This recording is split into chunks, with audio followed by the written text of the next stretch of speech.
Welcome, Meshari. So great to have you here. And it's also, just from my side, as someone also living in the Gulf, really encouraging to see the metal scene taking off here and grow. I think, Thank you for honestly, having me. more than welcome. It's been really exciting. And one thing I'd like to know is, how did you get into this, playing music in Okay, this region?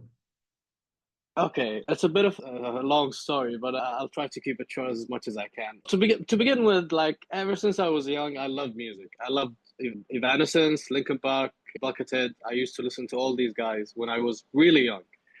So even with a young age, I had this ear for the heavy music, the side of the heavy music.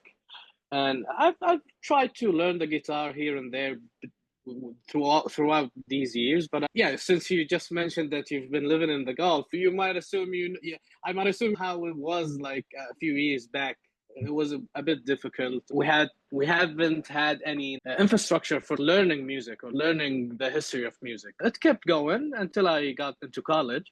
I went to the UAE to study, and up to this point, I never went to UAE before. I never visited the country. I had an idea in my mind. I said to myself and to a friend of mine, I told him, hey, you want to go check out the city before I go to college? It's like, let's go for a week or two.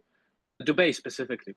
He said, yeah, sure, let's do it. And once we got there, I saw a poster. There was a DXP music festival, something like that. It was like, I think it was like 2013, something like that. Nice. And Afrojack was headlining with a few other known DJs, I think back in that time. And I said to him, yo, let's go check it out. Up to this point, I never went to a concert. This was my very first concert ever.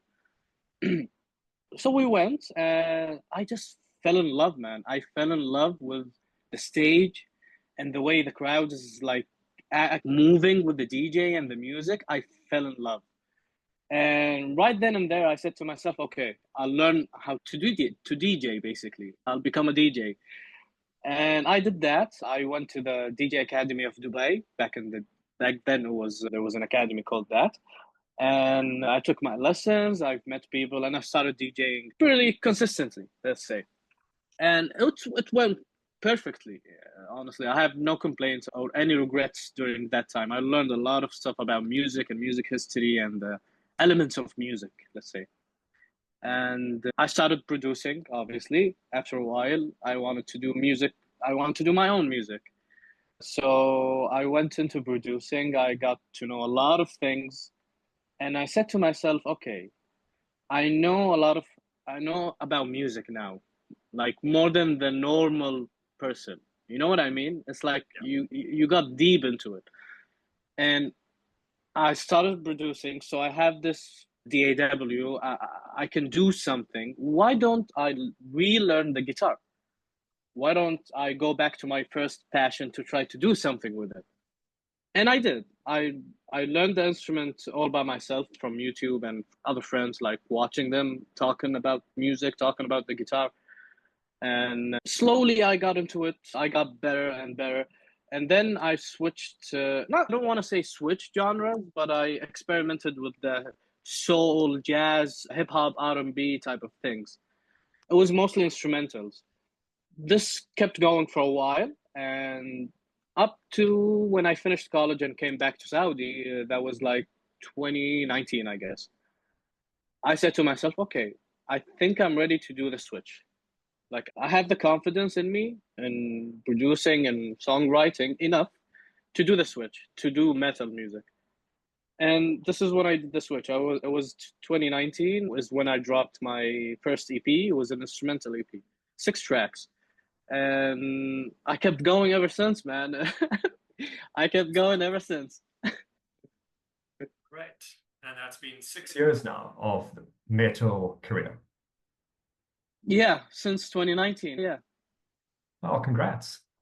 Thank you, Here's man. hoping for six more, 60 more even. Oh, I hope so, bro.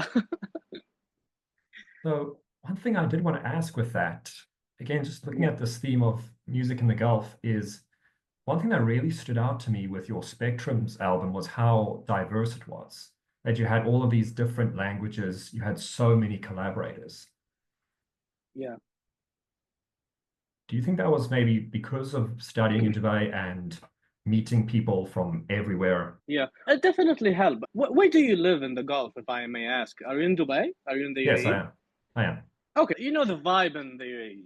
You basically know the vibe and the people Yeah. and how everything is like mixed and mingled. A lot of cultures, a lot of tourists. So yeah, living there, man, it definitely shaped up my personality. Even outside of music, man.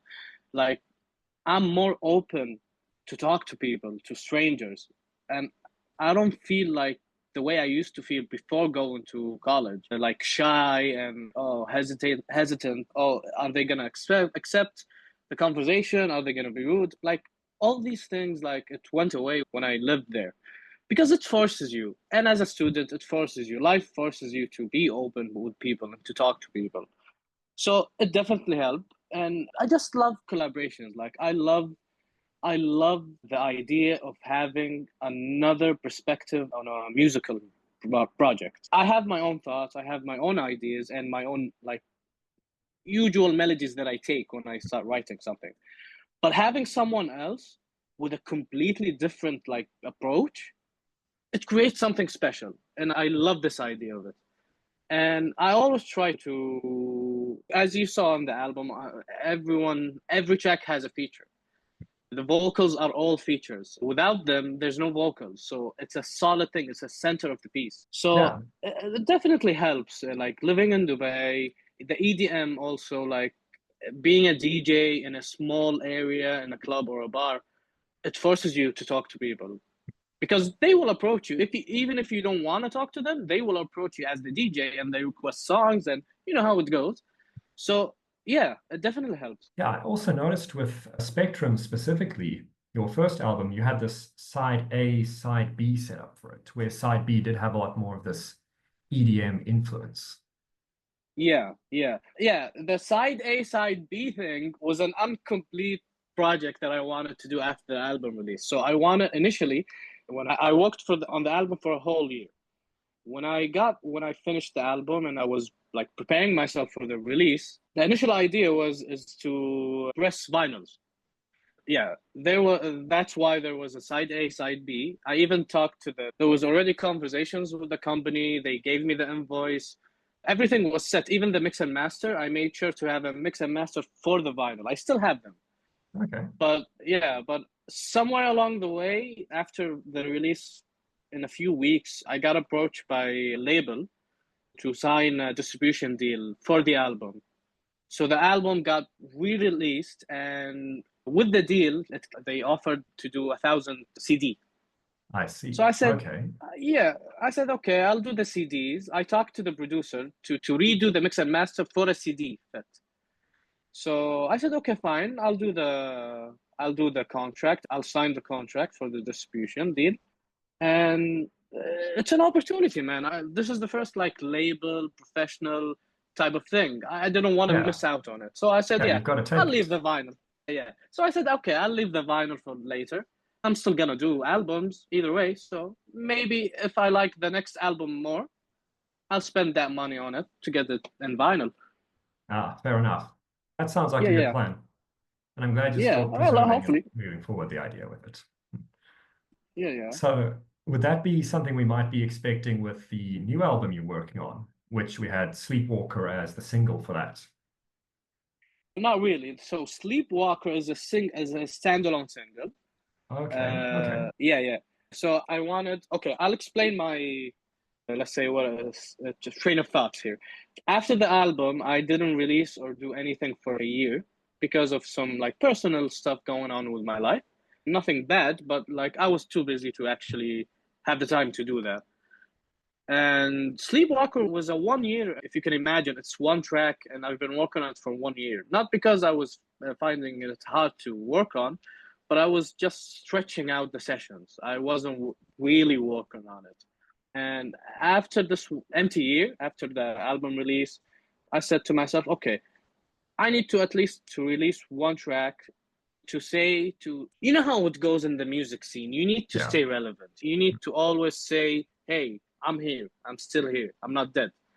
But this is one of the reasons why I released it as a single. But I have a lot of projects coming out within these 2 years, a lot of them with different genres, with different aspects, with completely different new stuff. I'm planning to release an EP this year, end of the year.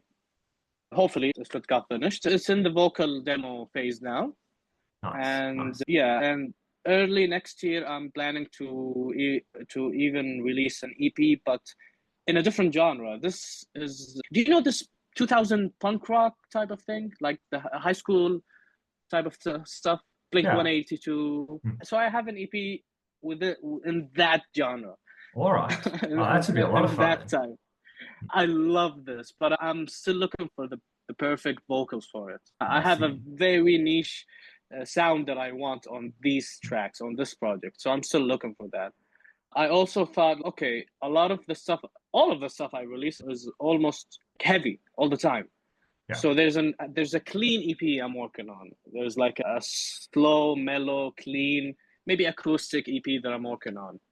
Yeah, and a few projects here and there, like random stuff. But as the album, as the next album, full album, I think it's gonna be somewhere like around end of 2026, maybe 2027. But the Right. concept is bigger. The concept is it's much bigger than Spectrums. Okay. So I'm trying to take my time with it to have it perfectly done because I want to add more EDM elements in a very unique way. Like I want like one of the songs that I want to do, and this is like an idea that I'm actually working on. So this is like let's say a teaser somewhat. I wanted to completely switch from metal to something else, an EDM, a hard style beat or something like that, to Wow. completely switch. So it's a bit difficult to do. When thinking of about it is easy, but when you actually want to do it, it's a bit difficult, like to do these switches. Yeah, and live instruments, orchestra, more violins, more piano, all this stuff. Yeah, the concept is much bigger. So hopefully, by the time that like end of 2026 or like beginning of 2027, I have it done. Hopefully. Great. Thank you for filling me on those future projects. I know, honestly, Thanks, I man. don't even know where to start. It's this massively diverse, it's playing with genres as well. I Oh think yeah, the I try. 2000s punk one already stands out to me, seeing such a specific sound and how that's explored 20 years later. I think there's a lot of room for Yeah. innovation and criticism and building up something there.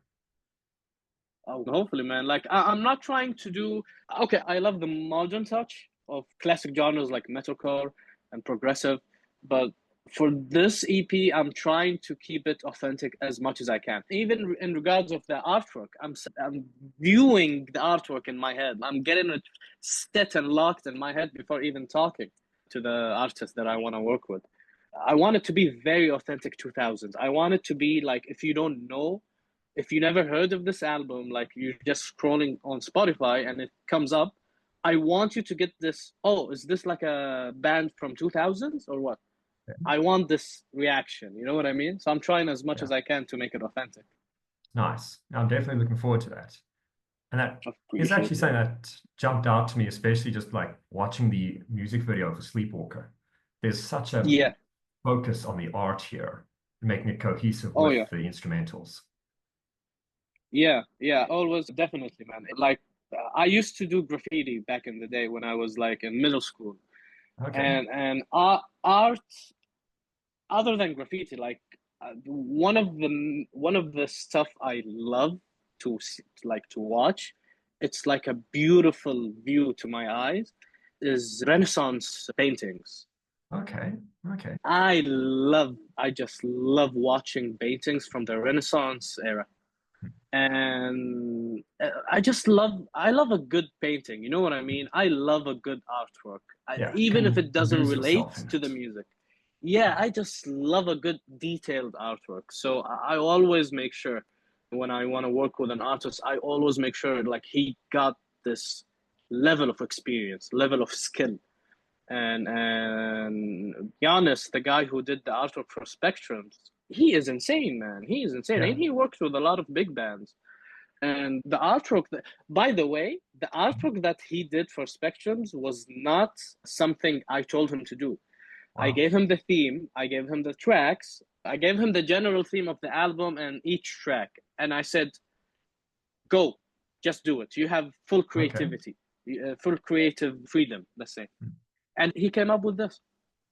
And I Oh, loved and it. so Yes, since he showed me, like when he showed me the first draft, this is the first draft, by the way. wow. I never told him to fix anything.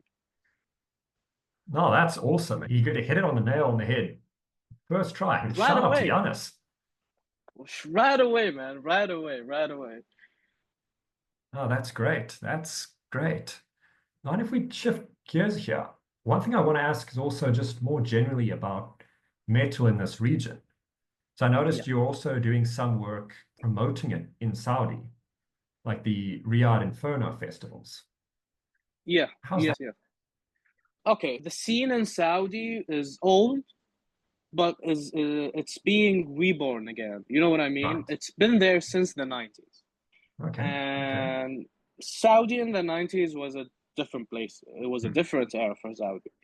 And I'll put an disclaimer here. I never witnessed anything. What I'm gonna say, I never witnessed it, but I learned the history when I got to know the old heads of the scene.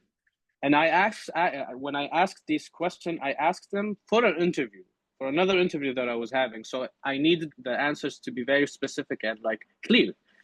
So this is the history. The scene was always there since the 90s. It went down after they were having a concert and one of I don't know, it's like a place that you rent where you go hang out with your friends. Some of the buildings have swimming pools, some of them have set up barbecue stuff. So people in Saudi used to go there, used to rent these places to have fun on the weekends or whatever. And yeah, for the metal scene, for the metal bands, back in those days, they used to rent these air spaces, do shows basically.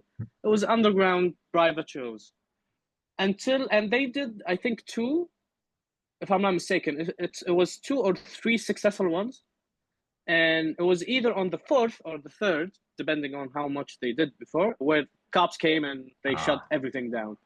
Yeah, and I heard some people got some time in jail because of illegal organizing, stuff like that. It went like to the illegal stuff more than caring about the music. This is I see. illegal organizing, crowd management, like all these stuff. And since that incident happened, everything stopped. Right. Everything completely stopped. And it started to come back slowly.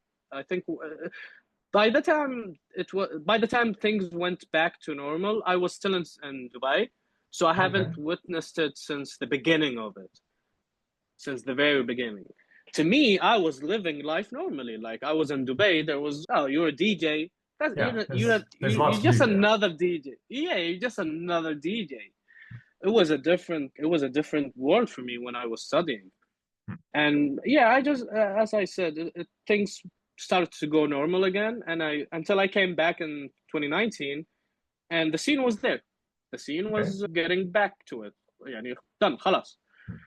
And I kept pushing, and a friend of mine, Gigi Arabia, she's the CEO of Heavy Arabia. She's also my manager. She is the CEO of Heavy Arabia, which is a metal promotion company in Saudi, the first for that matter. And she is basically the middleman, or let's say the middle woman in this case, between the artist and the metal music scene and industry and the government. So Right. she is literally putting the foundations of regulations of for music to be as standard as the US, as Europe, and everywhere else in the world. She is doing that. Okay. And I try to help her by being an example that she gives to these people, to these investors, by working hard, having a good work, hopefully having a good work ethic. Like I'd love to say that I have a good work ethic. I would love to say that. But yeah, try to be an example for that. Before we met, me and Gigi, that was, I think, I'm not even sure, man. It was, I think, 2020, 2021 is when we did the first Riyadh Inferno. Okay. So me and a couple of friends were talking in the scene when I met these guys. They were from the younger generation, my generation and younger. We were talking and we said, okay, let's do it. Dubai have an annual festival, Dubai Metal Fest. Bahrain has the same. Basically, everywhere who matters have an annual festival. Egypt has an annual festival, and we were talking and we said to each other, okay, why don't we do that? We have a venue that we can work with, and we can talk to the owner. We can have a good deal for us and for them and for the bands, because we wanted the bands to get paid. This is an issue I have with playing live music, man. Yeah. Everyone wants you to play, but no one wants to pay. You know what I mean? Uh, This is that's the an truth right issue, dude. there. Mm. Yes. So when we started to actually talk about this festival, first point I mentioned to the guys, we need to pay the bands. Yes. That's a given. We're not gonna discuss this. So we went to the venue. I did the talking for the contract agreement, and we came to a very good deal. It Okay. was basically 50-50 on the ticket revenue and 15% on or 10% on the merch revenue for the place, for the venue. Nice. And I made sure to tell the bands, listen, your money is in the merch. So make sure you print merch. I was the middleman between the venue and the bands, and whatever they needed, I'll tell the venue in regards to, what do you call it? Oh man, I forgot the name of it, but it's the list that bands have to give the technical rider. Yeah. Yeah, and I made sure to print also a special print for the festival itself, having the band's name and the date and everything, and the lineup and the timings and everything to make it special. You know what I mean? As a collectible. And we did the first year. It was a success. It was a big success. Every band was happy, payment wise. Everyone was happy, even for us as the promoters. We were good. I was happy. We did the second year, and we got a few of our. We got two. It was supposed to be two bands, but we got one band from Dubai. Our friends Reprobate, and it was a success. The second year. Third year we didn't do it because I was, as I mentioned, I was like doing some things and I haven't had the time to have these conversation again. It was, like the second one we did when we had the band, let's say the regional band, the Dubai band. It was a lot of work, man. It was a lot of work to get everything set, to book them the hotel, to book them the transportation. It was a lot of work. So we didn't do the third year because I couldn't do it personally. I was handling all this stuff and we skipped it. I gave it to Gigi. I told her, listen, we have the name, we have the accounts, we have the connections, we have everything. I'll give you the brand as it is, Riyadh Inferno, and use it. Do a show under this name. And if you need help, I'll help. So she's still thinking about it, and because she has her own projects now as well. So we're still like looking forward to do the third one. It's not gonna be the third year in a row, but it's the third edition of the festival, and we're excited. We want to have like international bands for it as well.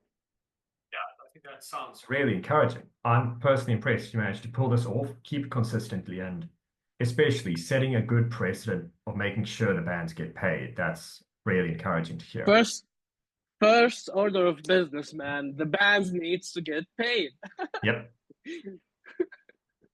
Yeah.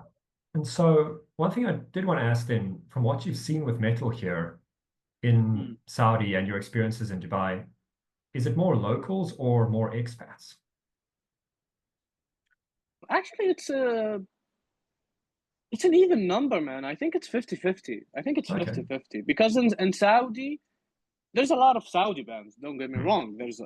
Most of the scene, let's say in Saudi, most of the scene is Saudi-based bands. But you have a member, two members that's like Filipino, Syrian, different nationality. Look at me, for example. I'm the only Saudi in my own project. It's my project, but when we play live, we play as a band, obviously. These guys are stable with me.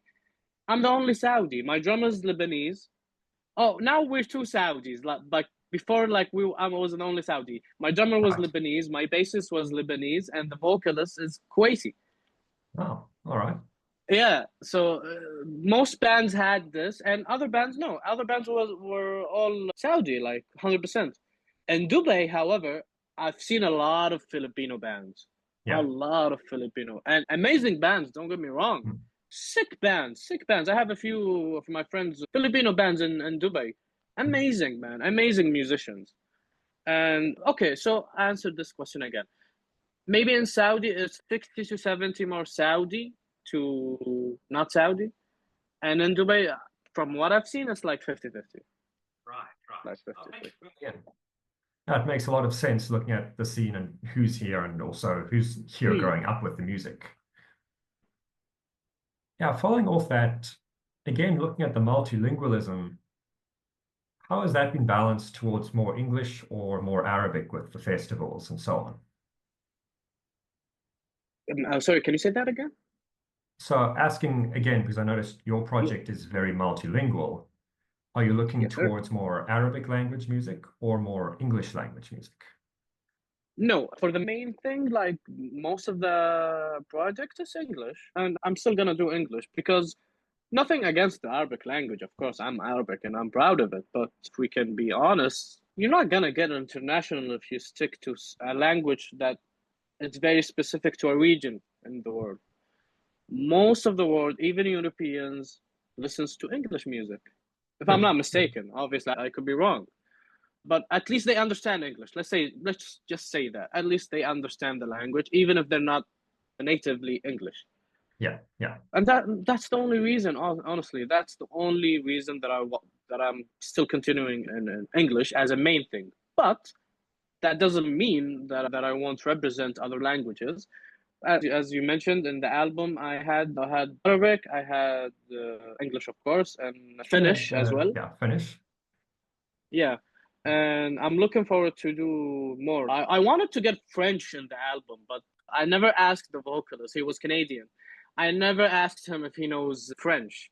Oh Ah, man, that was a mistake. I wanted to have French in the album, but that's a no, next lesson to time. learn. True. Yeah, yeah. Hmm. And speaking of lessons then, Ash, what other lessons would you say are like your major takeaways from working in this region in metal? It's very difficult.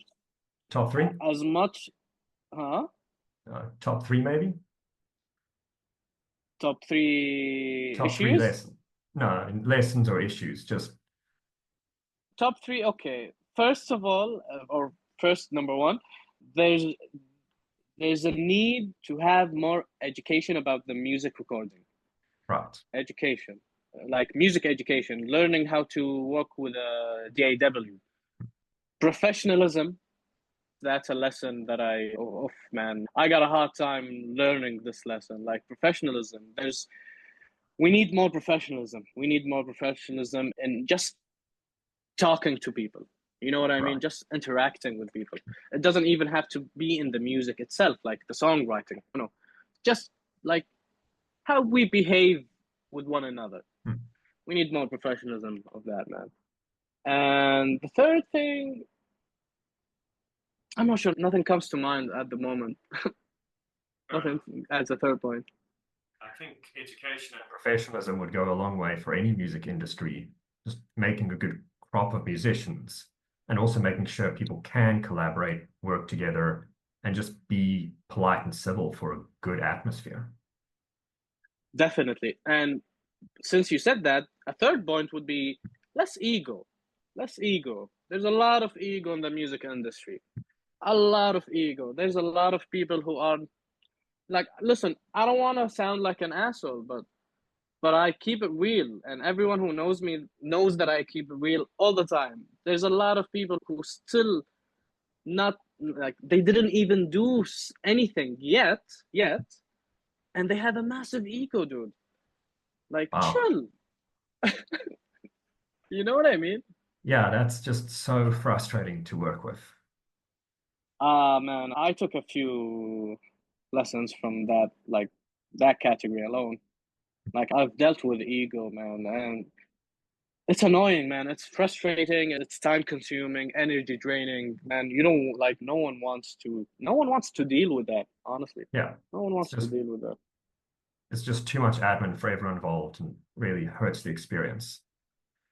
And you know Oh, what's funny? yeah, You know what's that's funny? funny. I'll let you continue, but the funny thing is, most of the like high ego, like massive ego people, they're not that good. True, They're not that true. good. Yep. If they were good, they I wouldn't mean, need the ego. exactly. Like I would understand if someone like John Petrucci being an ego man, like I would Hmm. understand that because he has something to back this up, man. He's fucking John Petrucci, and I'm sorry Hmm. if I cursed, but Don't but worry. but like someone who's not even that good and had this massive of an ego, man, like what the hell, Yeah, honestly. it's ridiculous. Wasn't Spectrum's part of that also about this ego in the industry? In what way? I remember just looking, okay, actually, let me see if I can phrase this correctly. I've Yeah, noticed yeah. that kind of theme about being broken down, being built up throughout Yes, your yes, work. yes. So I like to touch on real topics, real subjects. I love the idea of this is pure creativity, if you want to say it's creativity. Like talking about a sensitive subject or a topic in a community, in a society, throughout music or like Hmm. art. It's something that's been done since the day that art started Yep. being there, but I always try to talk about these things and I always try to give it meaning. Yeah, I've talked about being broken. I talked about betrayal. I talked about there's a diss song in the album Karma Will Find You. This is a Hmm. complete diss song, by the way, on someone in the industry, and Wow. he knows who he is. Yeah. So this is it. Basically, I try to capture the emotions of every subject: Yeah. betrayal, sadness, anger, protective, for someone to be protective of something. Yeah. Yeah. Conveying that Mm, through the music. yeah, yeah. So So, I tried this, and Sleepwalker was no different. Sleepwalker talked about someone who's having a mental illness. I forgot. Oh man, I forgot the name. But someone who's struggling with his mental illness. yeah. But you see the perspective of his perspective, not the other way Yes. around. Yeah. It This is what encourages Sleepwalker empathy. is talking about. Yeah. So Yeah. I No, always try that's, to do that. Yeah. yeah. No, thank you so much, Mesh, for explaining this. And again, thank Yeah, you for your time. I notice we're of course. running low now. Time flight on my end. Oh And man, you don't feel yeah, it when you're enjoying. no, you don't. I really enjoyed our conversation. And again, thank you so much for coming on, for Of making this course. music and sharing more about the industry in this region. Do you have any closing remarks for us? I would just say for the upcoming artists, just do what you love. Keep doing it. Never mind whatever the people are saying. Be consistent. Consistency is key. Yeah, That goes without saying. And lose the amen ego to because doors will be open for you. very true. You too, man. Take care. Cheers.